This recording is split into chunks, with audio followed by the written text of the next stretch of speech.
영남권 신공항 입지 선정과 대형 조선소의 구조조정 문제 등 경남의 중대 현안들이 다음 달 가닥을 잡게 됩니다. 이번 주 뉴스 인사에 대해서는 이 소식을 중심으로 전해드리겠습니다. 첫 소식입니다. 침체에 빠진 대형 조선소의 사정이 심상치가 않습니다. STX조선이 법정관리 수순을 밟게 됐다는 소식은 경남의 조선업계를 다시 한번 꽁꽁 얼어붙게 했습니다. 조선산업 구조조정이 시작 단계인 시점인데 조선산업 중심지 거제 등지에서는 협력업체와 근로자들의 고통이 심각합니다. 그나마 다행인 것은 전문가마다 시기의 차이는 있지만 조선산업의 호황기가 다시 돌아올 것이란 관측이 함께 나오고 있다는 점입니다. 주변의 격려와 도움이 필요한 위기의 우리 조선산업 현장을 취재했습니다. 한때 수주전량 세계 4위의 STX 조선해양. 하지만 이제 법정 관리에 들어갈 형편입니다. 채권단이 STX 조선을 살리겠다고 지난 2013년부터 3년 동안 투입한 돈은 무려 4조 5천억 원. 하지만 조선 불황에 추가 수주는 어려웠고 기존의 저가 수주한 선박들은 만들어봐야 손해였습니다. 결국 채권단은 추가 지원을 포기했습니다. 공달이라고 부정의 달인이라고 지식도 적고 조직을 발휘할 만한 능력도 없는 거예요. 둘 중 하나라도 제대로 했으면 저보다 악하되진 않죠. 대우조선해양과 삼성중공업 등 조선 3사도 추가 인력 감축 등 2차 자구 계획을 채권단에 제출하는 등 조선업 위기가 더욱 혹독해지고 있습니다. 필연적인 구조조정에 조선 근로자들의 일자리는 앞으로 계속 줄어들 수밖에 없어 주변 상권 등 지역 경제까지 벼랑 끝으로 내몰리는 상황입니다.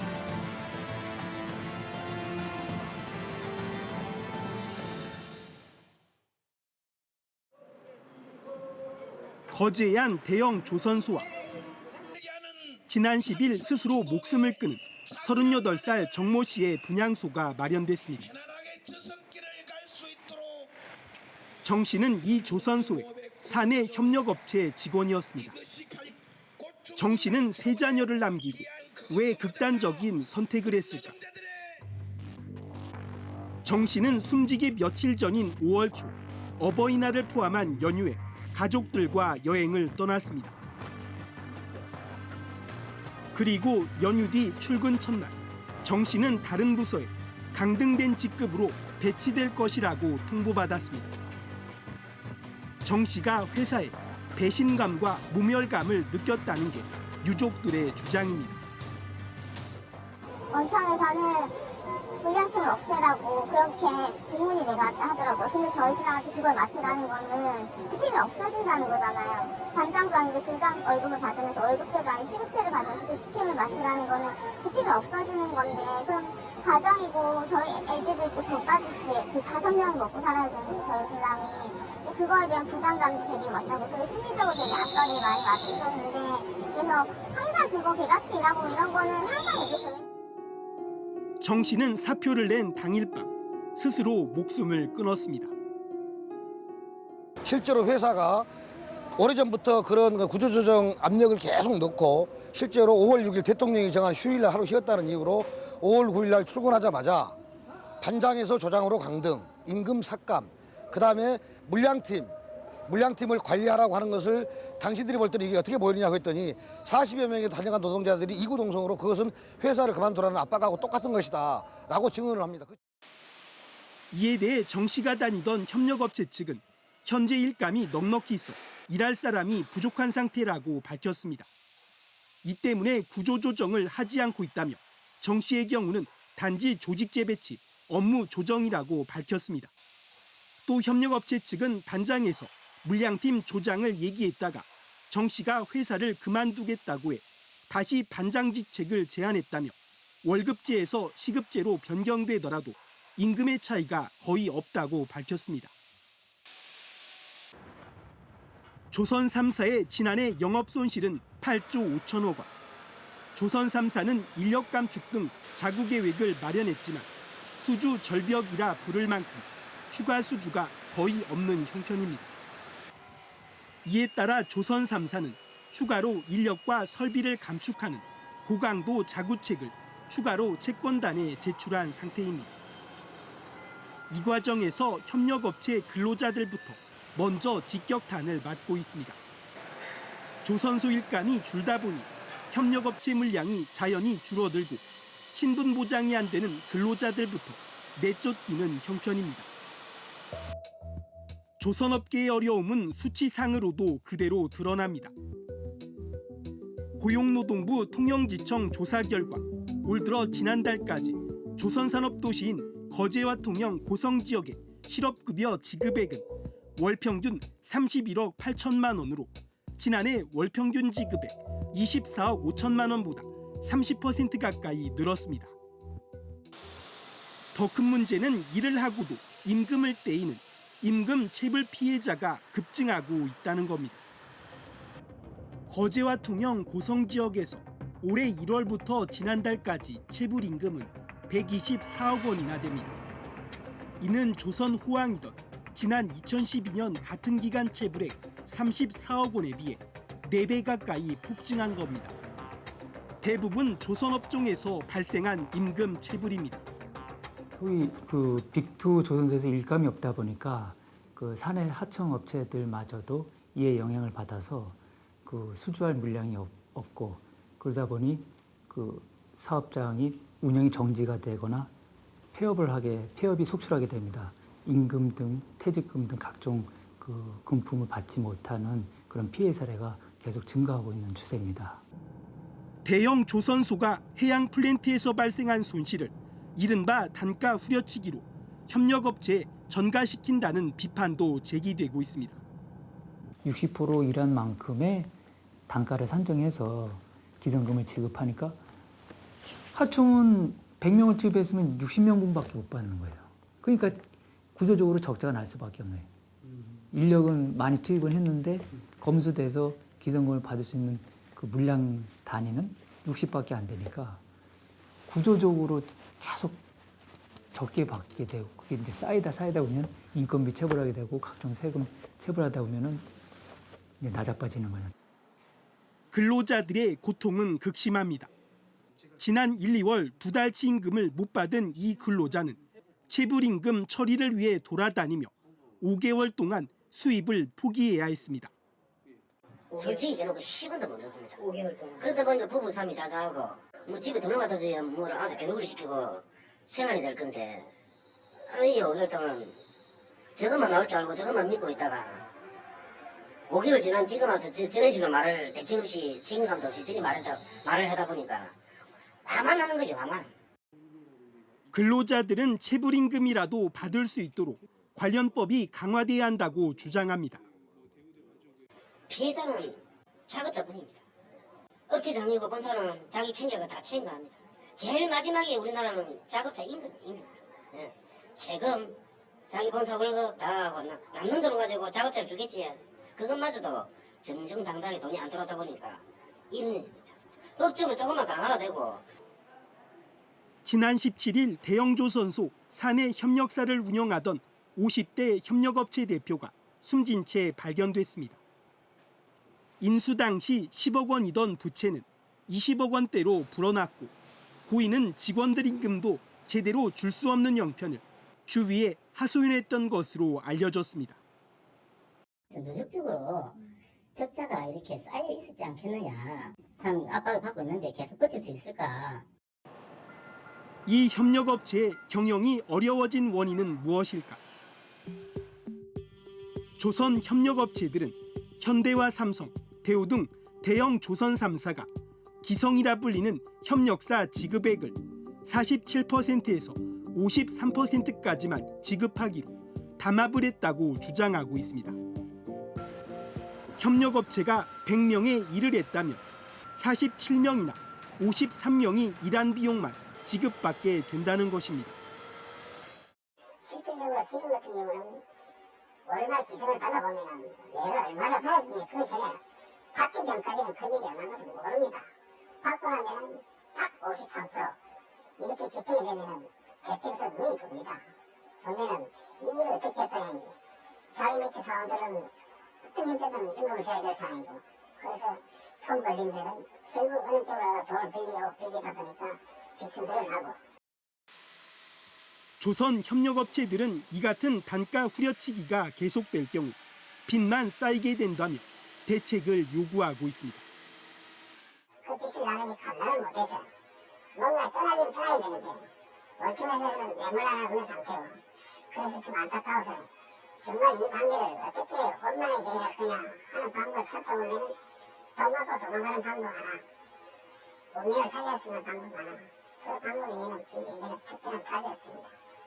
저희 역시도 마찬가지로 진짜 그 두 개 중에 하나 선택하려고 마음을 갖고 있습니다. 근로자들의 임금을 맞춰줄 수 없다 보니 숙련된 조선 근로자들이 일당제 일자리인 물량팀으로 이동하는 현상이 벌어져 전체 조선업 경쟁력 약화까지 우려하고 있습니다. 실질적으로 기량자들이 그 회사에서 와갖고 이게 내 회사고 이게 내 천직이다 생각하고 어느 정도 그 생활력을 뒷받침되게 해줬더라면은 그런 사람들이 떠나기 생활을 안 할 텐데, 워낙 저임금을 갖고 생활하다 보니까, 그 떠나다 보니까 어떻게 보면 회사 같은 경우는 경쟁이 점점 가면 갈수록 떨릴 수밖에 없는 거거든요. 지금 아마 조선소가 막다른 때가 왔다는 생각이 많이 듭니다. 조선업 위기 상황에서 협력업체들의 가장 큰 고충은 대형 조선사의 단가 후려치기 등을 견뎌낼 운영자금이 부족하다는 점. 특히 사내 협력업체들은 별도의 자산이 없는 만큼 지자체들이 지원하는 지원금도 사실상 그림의 떡이라고 항변하고 있습니다. 효과가 없습니다. 그걸 해당되는 업체가 없을 겁니다. 거의. 전에 창원시에서 200억 풀어도 거기에 해당되는 업체는 거의 없을 겁니다. 알아봐도. 담보물건이 있거나 이런 경우는 해당되겠지만 그런 거 없는 한은 힘듭니다. 그런 부분에서. 이러다 보니 폐업하는 조선 협력업체가 속출하고 있습니다. 고성군에 있는 이 조선 기자재 업체는 폐업 뒤 다른 사업자가 인수했지만 2년째 비어 있었습니다. 조선 경기가 안 좋으니까 공장을 세울 수밖에 없잖아요. 그러니까 지금 현재 하고 있는데 또 여기까지 물량 가올 수 없으니까 이제 싸게 매각을 하는 거죠. 우량 기업이던 거제시의 이 업체도 지금은 문을 닫았습니다. 한때 30여 명이 일하던 이 조선 기자재 공장도 수개월째 가동이 멈췄습니다. 기업 회생 절차를 포기하고 곧 청산에 들어갈 예정입니다. 조선업 불황이 계속될 경우 이 같은 기업이 속출하지 않을까 우려가 커지고 있습니다. 구조조정에 들어간 조선업 위기를 파악하기 위해 여야 정치권은 앞다퉈 거제시를 찾았습니다. 조선 협력업체 대표들은 실질적으로 도움이 되는 정책 마련을 요청했습니다. 제가 오늘까지 하면 9번째 지금 이런 자리가 형성된 것 같습니다. 안타깝게도 하나 해결된 게 사실 없습니다. 협력사들이 각종 부가세라든지 사대 공여라든지 상당히 많이 밀려 있습니다. 유의할 수 있는 부분이 있다면 저희들이 좀 이해를 해주시면 저희들이 숨통을 뜰 때까지만. 조선소 근로자 대표는 구조조정에 매달려 조선산업의 핵심 역량까지 훼손해선 안 된다고 주장했습니다. 다시 돌아올 조선 호황기도 염두에 둬야 한다는 주장입니다. 좋은 산업을 사형산업을 보고 해외 매각한다든지 또 경쟁력을 약화시키는 것은 결국 중국에 또 일본에 기회를 더 줄 뿐이다. 국내 조선 산업의 위기는 어디서 비롯된 것일까?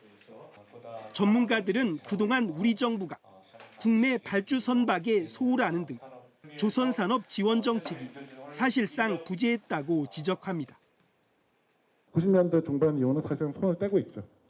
그러면서 이제 그 최소한 모든 나라가 하는 조선업종에 대한 최소한의 기본적인 지원만 하고 있고요. 그러니까 중국이나 일본 정부와 같은 뭐 장기적인 전망을 가지고 사는 건 없고요. 더 나아가서 이제 선박금융공사 그 2012년 대선에서 그 선박금융공사 설립 공약이 있었는데 이거는 만약에 됐으면 좀 많이 도움이 됐을 것 같은데 이제 백지화 2018년도 백지화됐고요. 그동안 민간에만 맡겨 세계 1위를 유지해 왔지만 지금부터라도 기술 개발과 적절한 지원책을 마련해 경쟁력을 키워야 한다고 강조합니다. 우리가 가야 할 길은 이제 분명히 기술 기반으로 부가가치 높은 선박으로 가져가고 거기에 따라서 우리 기업도 그리고 근로하시는 모든 인력들도 역량을 키워가야 된다. 그래야만 다시 한번 조선 산업을 일으키려고 하는 일본이나 혹은 끊임없이 우리의 기술을 가져가서 또 이렇게 따라오고 있는 중국과 경쟁해서 IMF 위기를 비롯해 그동안 대한민국 경제 버팀목 역할을 하던 조선업이 가장 큰 위기를 맞았습니다. 국제적인 선박 수주 절벽에 긴축 경영은 피할 수 없는 현실입니다. 전문가들은 불필요한 자산 매각과 사업 축소의 불가피성은 인정하면서도 위기를 기회로 살려나가는 지혜를 모아야 할 때라고 밝히고 있습니다. 제 생각은요, 늘 그런 것 같습니다. 위기가 기회라고 하잖아요. 그러니까 우리가 잘 나갈 때는 우리의 단점을 알 수 없거든요. 경험을 쌓았으니까요, 앞으로는 이런 어려움이 있더라도 버텨나갈 수 있고 또 그 이후에 호황이 왔을 때도 더더욱 전 세계에서 가장 큰 강력 경쟁력이 있는 그 세계 1위 조선 강국으로서 남을 수 있도록 그렇게 지금은 모든 걸 배우고 느끼고 고치고 그렇게 준비하는 과정을 하셨으면 좋겠습니다. 정부는 올해 상반기 안으로 조선업을 특별고용 지원업종으로 지정할 것을 적극 검토하고 있습니다. 특별고용지원업종으로 지정되는 고용유지지원금과 전직, 재취업 등을 지원받고 실업급여 지급기간도 늘어나 대량의 곳 속 조선업 구조조정 충격이 완화될 것으로 기대됩니다. 당장 발등에 떨어진 불인 구조조정과 그에 따른 고통은 이제 시작 단계입니다. 뼈를 깎는 노력 속에 기술 개발과 핵심 역량 강화로 조선 산업이 다시 일어날 기회를 차분히 준비해야 할 때입니다.